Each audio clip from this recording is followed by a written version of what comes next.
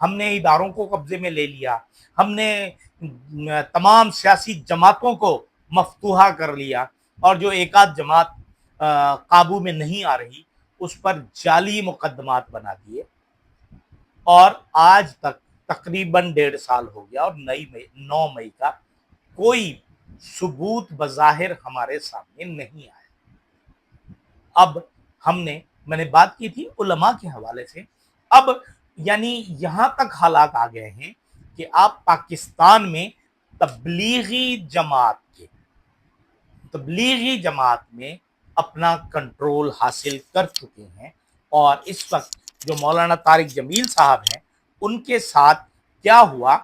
کہ اب ہم بتانا چاہتے ہیں۔ تھوڑی سی پہلے گفتگو سن لیں مولانا طارق جمیل کی، کہ ان کو تقریر کرنے نہیں دی گئی تبلیغی اجتماع میں، اور اس کے بعد ان کا ایک بیان اس وقت آیا ہے سوشل میڈیا پر، تو سنتے ہیں کہ مولانا طارق جمیل کیا کہتے ہیں۔ چاہوں گا کہ آپ سنیں تاکہ آپ کو اندازہ ہو۔ 18 سال کی عمر میں ریمنڈ آیا تو میں 72 سال کا ہو گیا ہوں۔ کم وقتوں تو میں یہ سمجھ میں نہیں آتا کہ میں ایک بہت بڑے خاندان سے اللہ نے مجھے ادھر ایک بہت بڑی قربانی کے ساتھ یہاں پہنچایا، اور تم نے مجھے کھلونا بنایا ہوا ہے۔ جن کو بات کرنے کا سلیقہ نہیں ان کو تم بٹھا رہے ہو، جس کو اللہ نے ایک میں نعمت دی ہے اس کو تم کاٹے لگا رہے ہو، یہ کرتا ہے وہ کرتا ہے۔ تم لوگ کیا کر رہے ہو بیٹھے ہو؟ جب عبدالحق صاحب کشف کی کاپیاں پڑھتے تھے اس وقت تم لوگوں کو اصول یاد نہیں تھی۔ یوسف قریشی کو تم لوگوں نے بنایا ہوا ہے، راولپنڈی کا فیصل وہ تو مولوی صاحب کا ساتھی ہے۔ یہ صرف میرے لیے سب کچھ، میں تو چپ کر کے ایک طرف ہو کے بیٹھ جاؤں گا، مقامی سے روزہ لگاؤں گا، شب جمعہ میں جاؤں گا، گشت کروں گا، کوئی تبلیغ تو نہیں چھوڑنی میں نے مرتے دم تک۔ تمہیں شرم دلا رہا ہوں اور تمہارے ساتھیوں کو شرم دلا رہا ہوں کہ اللہ سے ڈرو، اللہ سے ڈرو، اللہ سے ڈرو۔ تمہارے دلوں میں نفاق بھرا ہوا ہے، منافقت بھری ہوئی ہے۔ ریمنڈ کو تالے لگوا دیں اگر اس کو ہم لے کر آئیں تو ریمنڈ کو تالے لگ جائیں گے میرے بیان کرنے سے۔ بہرحال میں بہت دکھ میں ہوں، اس لیے تمہیں پتا ہے اتنے سال سے کٹھے ہیں، میں نے کبھی ایسی بات کہ تم لوگوں نے ظالموں مجھے وہاں تک پہنچا دیا ہے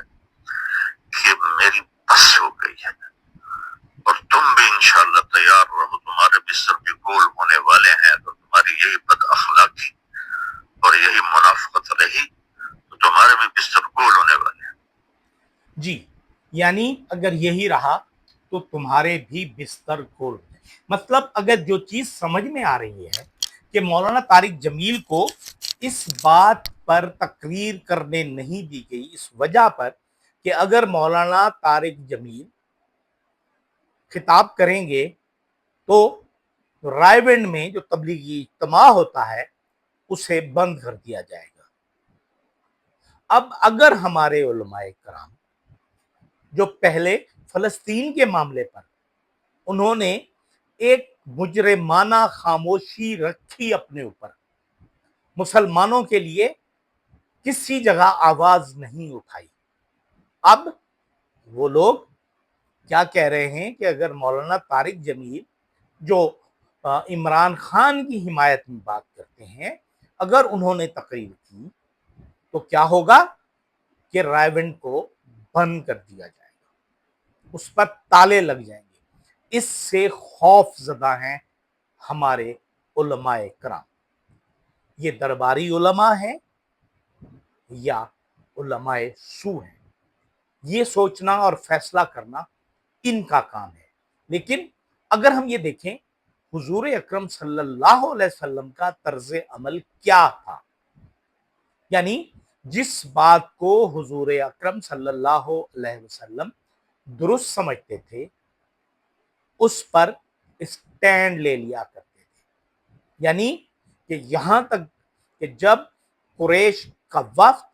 حضور کے چچا ابو طالب کے پاس گیا کہ جی اپنے بیٹے کو سمجھاؤ، اپنے بھتیجے کو سمجھاؤ،